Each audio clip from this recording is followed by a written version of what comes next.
Halo guys, balik lagi sama saya Farid Fatur Rahman.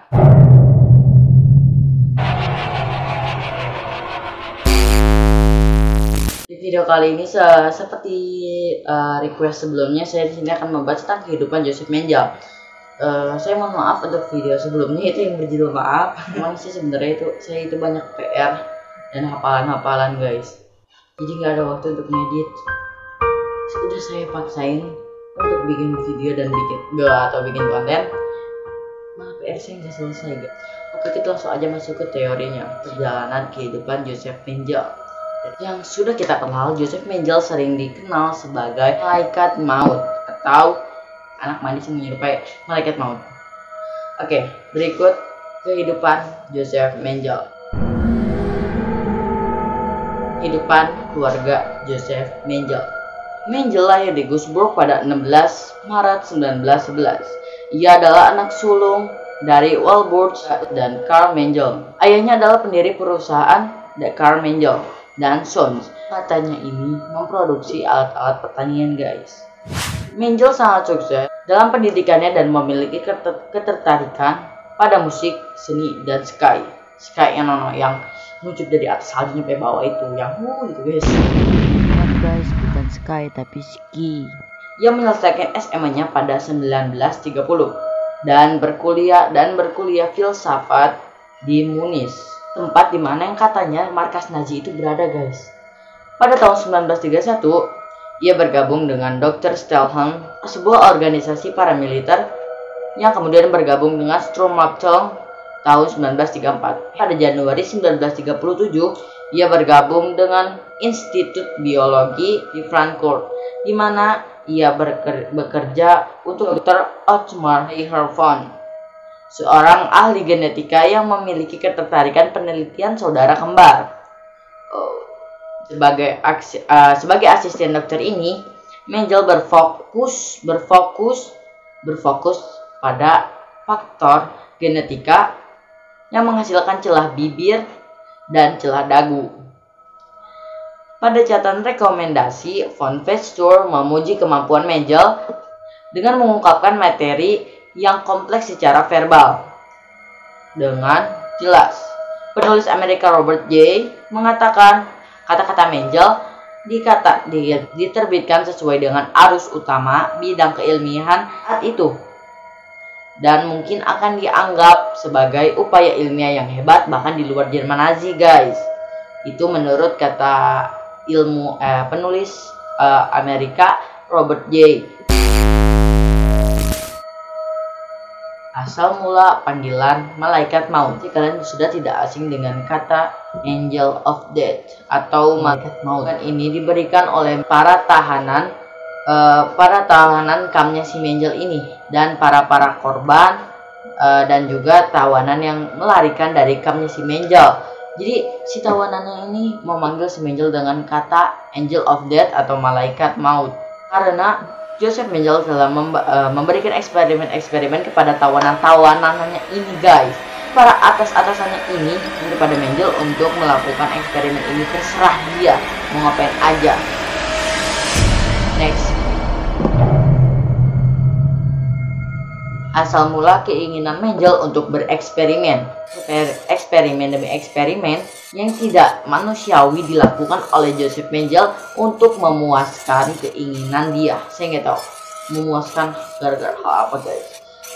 Dan katanya ini Joseph ini melakukan eksperimen ini karena dia itu ingin tahu kalau anak kembar ini dicampur anak kembar ini dia jadi apa guys.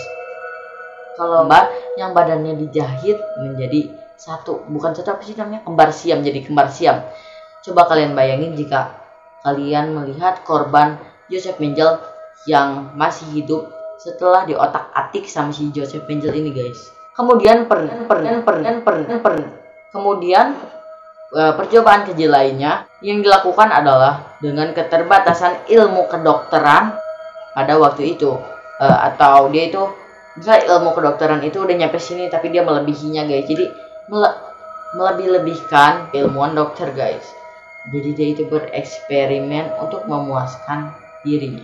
Pada waktu itu Mengele berani untuk mengubah fisik dari laki-laki menjadi wanita atau sebaliknya wanita menjadi laki-laki. Dan perubahan fisik ini dilakukan secara operasi serta korban-korbannya itu masih sadar kuy. Jadi korbannya itu sadar kalau dia itu sedang dijahit, ini nggak pakai bius atau pingsan gitu guys. Next. Kabar terakhir korban Joseph Mengele. Nah, akhirnya ini Joseph Mengele ini terungkap gara-gara pesan terakhir korban Joseph Mengele-nya ini. Nazi melakukan pembunuhan yang massal terhadap jutaan orang pada tahun 1944 silam. Korbannya itu rata-rata itu orang Yahudi. Dan korbannya itu dikumpulkan ke dalam ruangan dan lalu ruangan itu diberi gas oleh si dokter-dokter ini. Nah, jadi si Mengele ini bekerja bukan sendiri doang, tapi dengan dokter-dokter yang lain juga bekerja sama dengan si Mengele ini. Tapi para tawanan memanggil of death atau malaikat maut ini hanya kepada si Mengele. Tapi padahal yang melakukan ini bukan si Mengele doang kuy. Si dokter-dokter yang lain juga melakukannya. Parah sih. Oke, next. Sebuah surat salah satu korban tewas di Auschwitz. Dan korbannya ini bernama Grunwald. Jadi dia memberikan pesan kepada keluarganya. Nah, diberikanlah surat itu kepada penjaga pintu yang ada di kamar situ. Dia bilang katanya kasihlah surat ini kepada keluarga saya. Grunwald tiba di Auschwitz. Dia masuk dalam kelompok yang akan dieksekusi mati. Kami semua berbaris di depan Dr. Joseph Mengele yang dijuluki malaikat maut. Dia akan memilih siapa yang akan hidup atau mati. Dan karena saya kurang dari 12 tahun, saya juga dihukum mati. Tinggal juga ya si Joseph Mengele. Jadi nggak salah, para tawanan ini memanggil Joseph Mengele itu adalah Angel of Death atau malaikat maut. Next, Joseph Mengele ditetapkan sebagai buronan negaranya. Jadi saat itu si Joseph Mengele itu berpindah-pindah negara dan daerah agar tidak tertangkap.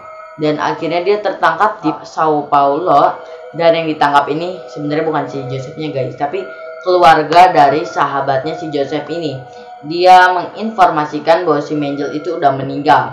Dan dia menunjukkan kepada polisi bahwa makamnya Mengele ini di sini nih, di sini nih, bahwa dia itu benar-benar udah meninggal. Tapi keluarga Joseph tidak membenarkannya.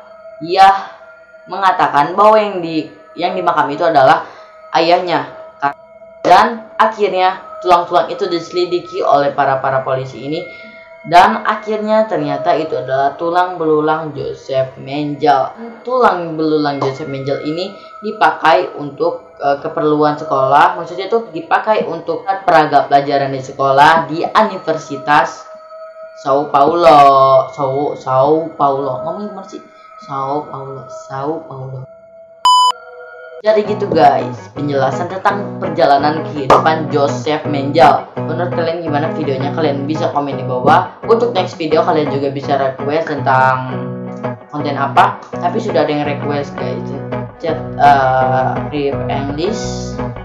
Thanks yang udah nonton. Semoga bermanfaat sih. Semoga menghibur kalian. Jangan lupa like, comment, and share.